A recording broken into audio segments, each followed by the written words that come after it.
Assalamualaikum warahmatullahi wabarakatuh. Selamat datang dalam video pembelajaran sejarah Indonesia bersama Ibu Anggreni. Dalam pembelajaran kali ini, Ibu akan membahas KD mengenai usaha mempertahankan kemerdekaan Indonesia. Dalam KD ini, Ibu hanya ingin membahas materi mengenai usaha diplomasi dalam upaya mempertahankan kemerdekaan Indonesia. Dalam materi ini, tujuan yang ingin dicapai yaitu diharapkan siswa mampu mengidentifikasi upaya diplomasi mempertahankan kemerdekaan Indonesia. Ya, anak-anak, kalian pasti tahu kan kapan Indonesia merdeka? Ya, Indonesia merdeka tahun 1945, tepatnya bulan Agustus tanggal 17. Tahukah kalian bahwa kemerdekaan yang sudah kita raih tidak dengan mudah atau serta-merta kemudian dapat kita rasakan kemerdekaannya? Kemerdekaan yang kita raih kemudian harus kita upayakan untuk mempertahankannya. Mengapa? Ya, ternyata pada saat itu setelah kita merdeka, kemudian kita kedatangan sekutu yang diboncengi oleh Nika. Yang mana Nika atau Belanda ini tujuan datang ke Indonesia kembali ada untuk menguasai Indonesia kembali. Tapi bangsa Indonesia tidak tinggal diam dengan hal ini. Bangsa Indonesia kemudian berupaya untuk mempertahankan kemerdekaan bangsa Indonesia.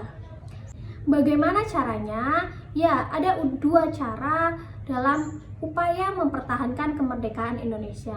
Yang pertama dengan cara militer atau dengan cara angkat senjata.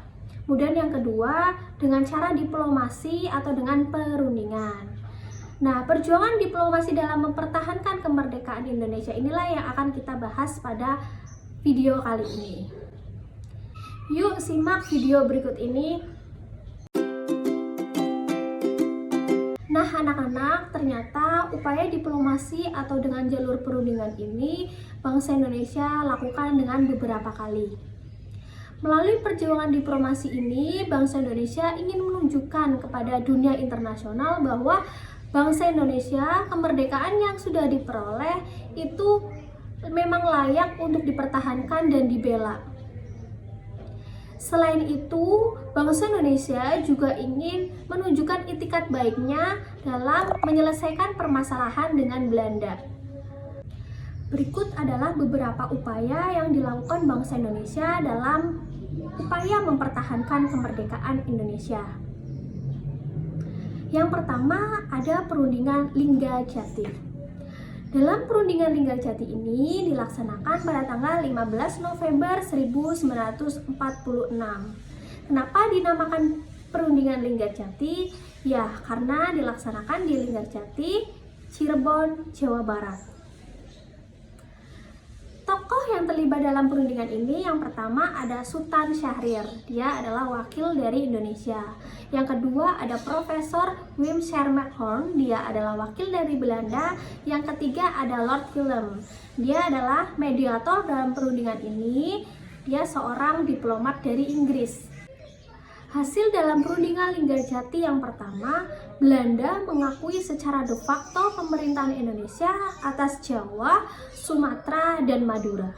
Kemudian yang kedua, Belanda dan Indonesia sepakat akan membentuk Republik Indonesia Serikat.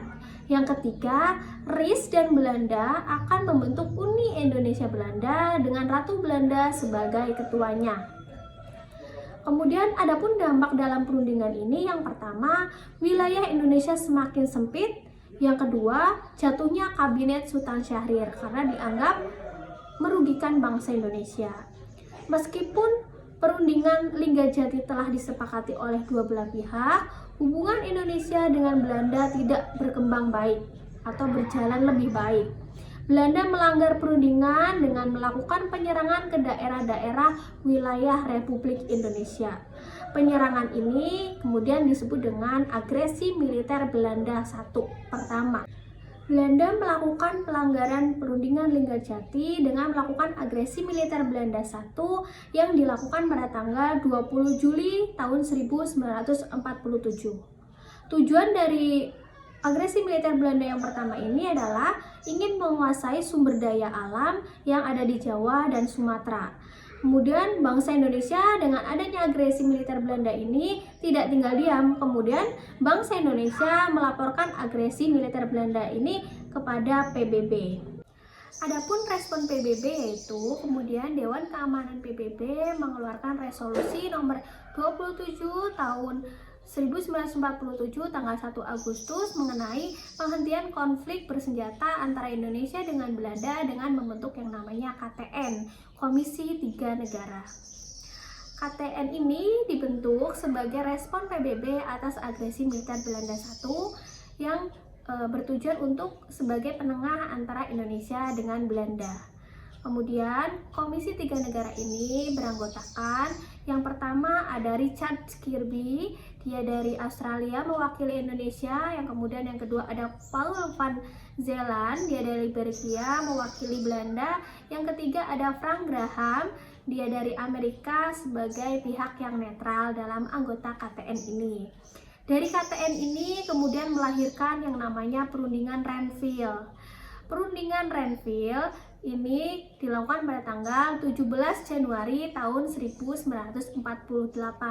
Kenapa dinamakan Perundingan Renville? Karena perundingan ini dilaksanakan di atas kapal Angkatan Laut Amerika Serikat bernama USS Renville, berlabuh di Teluk Jakarta pada saat itu. Adapun tokoh dalam Perundingan Renville yang pertama ada Perdana Menteri Amir Syarifuddin. Perdana Menteri Amir Syarifuddin ini adalah wakil dari Indonesia. Yang kedua ada Abdul Qadir Wijaya Atmojo, dia adalah wakil dari Belanda. Namun hasil Perundingan Renville yang pertama penghentian tembak-menembak. Yang kedua, Belanda hanya mengakui Jawa Tengah, Yogyakarta, dan Sumatera sebagai bagian dari wilayah Republik Indonesia. Yang ketiga, disetujuinya sebuah garis demarkasi yang memisahkan wilayah Indonesia dan daerah pendudukan Belanda. Yang keempat, TNI harus ditarik mundur dari daerah-daerah pendudukan Belanda seperti Jawa Barat dan Jawa Timur. Kemudian dampak dari Perundingan Renville ini adalah satu, wilayah Indonesia semakin sempit. Jelas ya, wilayah Indonesia lebih sempit dibandingkan perjanjian Linggarjati. Yang kedua, turunnya kabinet Amir Syarifuddin karena kabinet ini dianggap lebih merugikan bangsa Indonesia. Yang ketiga, dari pemberontakan Renville ini kemudian melahirkan pemberontakan PKI Madiun, dan yang keempat kemudian melahirkan gerakan DITII. Kemudian dari Perundingan Renville ini ternyata Belanda kemudian mengingkarinya lagi dengan melakukan agresi militer Belanda yang kedua. Agresi militer Belanda kedua ini dilaksanakan pada tanggal 19 Desember 1948 dengan mengirimkan pasukan terjun payungnya di Maguwo, Yogyakarta yang pada saat itu menjadi ibu kota Republik Indonesia. Belanda kemudian berhasil menguasai dan merebut ibu kota Republik Indonesia. Kemudian Presiden Soekarno dan Wakil Presiden Muhammad Hatta dan beberapa pejabat negara ditawan serta diasingkan ke Pulau Bangka. Di lain sisi, kemudian Jenderal Sudirman menyusun konsep pertahanan rakyat semesta bersama TNI, kemudian bergerilya melawan Belanda. Tujuannya adalah dalam gerilya ini adalah menunjukkan kepada dunia internasional bahwa pemerintahan Indonesia masih ada. Sebelum Insinyur Soekarno dan Muhammad Hatta ditawan oleh Belanda dan sebelum Yogyakarta jatuh, Presiden Soekarno mengirimkan radiogram kepada Safruddin Prawira Negara sebagai Menteri Kemakmuran yang sedang berada di Bukit Tinggi untuk membentuk pemerintahan darurat Republik Indonesia. Safruddin Prawira Negara segera membentuk pemerintahan darurat Republik Indonesia atau PDRI di Bukit Tinggi, Sumatera Barat pada tanggal 19 Desember 1948. PDRI ini bertujuan untuk mempertahankan dan menegakkan eksistensi pemerintahan Republik Indonesia. Jadi, walaupun pada saat itu ibu kota kita sudah diduduki oleh Belanda, kita masih punya pemerintahan. Jadi untuk menunjukkan bahwa pemerintahan Republik Indonesia itu masih ada, ya. Kemudian selain itu, usaha yang lain dalam menunjukkan eksistensi kita yaitu dengan melakukan yang namanya perjuangan gerilya. Jenderal Sudirman dan rombongan melakukan perjalanan dan pergerakan dari Yogyakarta sampai dengan Kediri. Gerilya dilanjutkan dari Kediri memutar kembali hingga di desa Sobo. Dalam keadaan sakit, Jenderal Sudirman bersama dengan pasukannya menempuh perjalanan sekitar 1000 km. Kemudian selain melawan gerilya, bangsa Indonesia juga melakukan yang namanya serangan umum 1 Maret. Melalui agresi militer, Belanda merasa berhasil melumpuhkan TNI. Akan tetapi, TNI menyusun rencana serangan besar pada tanggal 1 Maret 1949.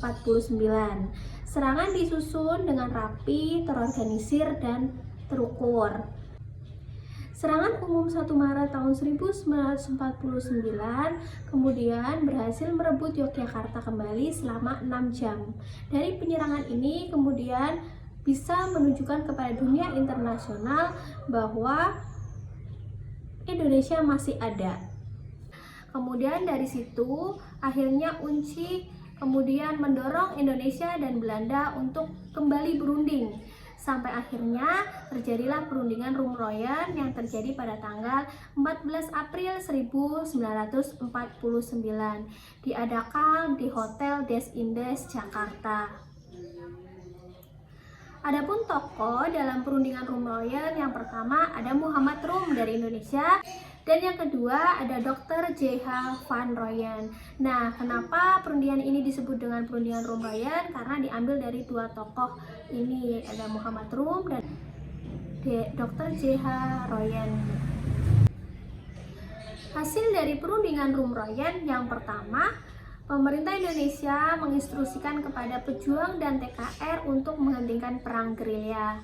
Yang kedua, pemimpin dan pemerintah Indonesia dikembalikan ke Yogyakarta. Ketiga, Indonesia dan Belanda bekerja sama dalam pemulihan keamanan dan perdamaian. Kemudian yang keempat, segera dilaksanakan konvensi meja bundar untuk mempercepat penyerahan kedaulatan tanpa syarat nyata dan lengkap. Kemudian akhirnya dilaksanakan konferensi meja bundar. Konferensi meja bundar ini diselenggarakan di kota Den Haag, Belanda pada tanggal 21 Agustus hingga 2 November 1949. Adapun tokoh dalam konferensi meja bundar yang pertama dari Indonesia ada Muhammad Hatta, yang kedua dari Belanda ada Mr. van Marseveen, kemudian yang ketiga ada dari BFO ada Sultan Hamid II, dan yang keempat ada UNCI Thomas Kilkley. Kemudian hasil dari konferensi meja bundar yang pertama adalah Belanda mengakui kedaulatan Republik Indonesia Serikat atau RIS. Yang kedua, pengakuan kedaulatan selambat-lambatnya dilaksanakan tanggal 30 Desember 1949. Kemudian yang ketiga, masalah Irian Barat akan diselesaikan 1 tahun setelah pengakuan kedaulatan. Yang keempat, dibentuk Uni Indonesia Belanda. Dan yang kelima, RIS harus membayar utang Belanda sejak tahun 1942.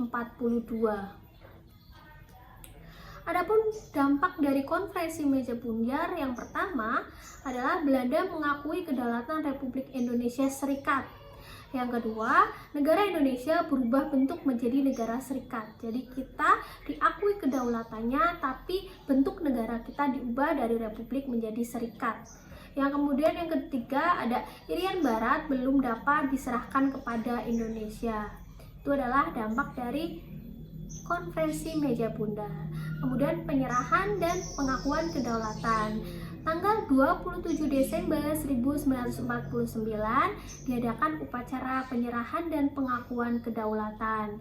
Penyerahan dan pengakuan kedaulatan dilakukan di dua tempat, yaitu ada di Istana Merdeka Indonesia dan Medan Belanda. Dalam upacara penyerahan kedaulatan di Belanda, delegasi Republik Indonesia Serikat dan Belanda menandatangani 3 dokumen sebagai berikut. Yang pertama, ada dokumen protokol. Yang kedua, dokumen piagam pengukuhan tertib hukum baru. Yang ketiga, dokumen piagam penyerahan dan pengakuan. Minister-president Drees opent de plechtige bijeenkomst met een reden waarin hij onder andere zegt: wanneer de conferentie leidt tot bevredigende overeenstemming, gevolgd door praktische verwerkelijking van de gestelde doeleinden, dan wordt de deur geopend naar een onafhankelijk en soeverein Keinse delegatie, minister-president Mohammed Hatta. 4 tahun lamanya rakyat kita timbal balik hidup dalam persengketaan dengan merasa dendam dalam hati. De heer Hatta zegt onder meer: laat ons thans na een strijd van 4 jaren een nieuwe geschiedenis aanvangen, gegrondvest op vrede en samenwerking. De volkeren van Indonesië en Nederland beide zullen er wel bij varen en het nageslacht zal ons dankbaar zijn. Bangsa Indonesia dan bangsa Belanda kedua-duanya akan memperoleh bahagianya. Anak cucu kita, angkatan kemudian akan berterima kasih pada kita. Moga-moga Tuhan Yang Maha Kuasa memberkati pekerjaan kita pada konferensi meja bundar ini. Sekianlah dan terima kasih. Komt de ronde tafelconferentie voor de tweede en laatste keer in de Ridderzaal bijeen. Nog eenmaal scharen de 3 delegaties zich voltallig om de tafel. De Nederlandse met ze bereikte akkoorden. Nadat nog de delegatievoorzitters het woord gevoerd hebben, is het ogenblik van de ondertekening der akkoorden aangebroken. Een historisch ogenblik, van beslissende betekenis in de geschiedenis van Indonesië en Nederland.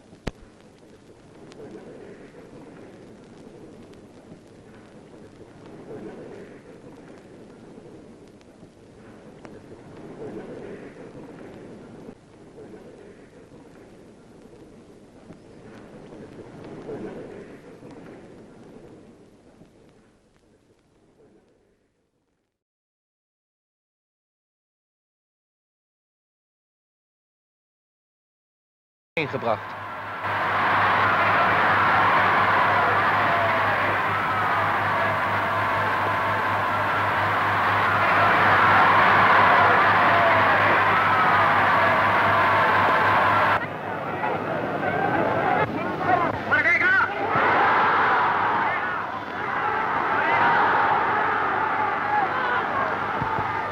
Dan saudara-saudara sekalian, apa sebab sekarang sang Triwarna bisa berkibar di sini? Hak lain tak bukan jalan oleh karena rakyat Indonesia yang 70 million ini berjuang. Itu tadi mengenai usaha diplomasi, yaitu dengan perundingan yang dilakukan bangsa Indonesia dalam upaya mempertahankan kemerdekaan. Nah, anak-anak, kita tahu ya bahwa perjuangan mempertahankan kemerdekaan Indonesia itu tidaklah mudah. Untuk itu, kita dalam mengisi kemerdekaan ini harus diisi dengan cara yang positif. Anak-anak, sekarang kita akan membahas satu soal pelatihan mengenai materi hari ini. Silahkan kita simak soalnya bersama-sama. Yang pertama, Belanda sering mengingkari perjanjian-perjanjian yang telah disepakatinya dalam perundingan dengan Indonesia pada masa Perang Kemerdekaan. Salah satu pengingkaran itu adalah dengan melakukan agresi militer Belanda II, yang merupakan pelanggaran terhadap A. Perundingan Renville, B. Perundingan Rumloyen, C. Perundingan Inter-Indonesia, D. Konvensi Meja Bundar, dan E. Perundingan Linggarjati. Yang mana? Ya, jawabannya adalah Perundingan Renville. Ya, ternyata yang namanya Belanda ini mengingkari perjanjian Renville dengan melakukan agresi militer Belanda yang kedua. Tujuan dari agresi militer Belanda II yaitu menduduki ibu kota Republik Indonesia yang pada saat itu berada di Yogyakarta. Tapi bangsa Indonesia tidak tinggal diam. Kemudian bangsa Indonesia berupaya salah satunya dengan melakukan yang namanya perang gerilya. Selain itu, kemudian bangsa Indonesia melakukan perundingan kembali dengan melakukan yang namanya perundingan Rumroyen. Nah, anak-anak, sekian penjelasan dari Bu Anggraini mengenai usaha diplomasi memperjuangkan kemerdekaan Indonesia. Assalamualaikum warahmatullahi wabarakatuh. Tetap semangat.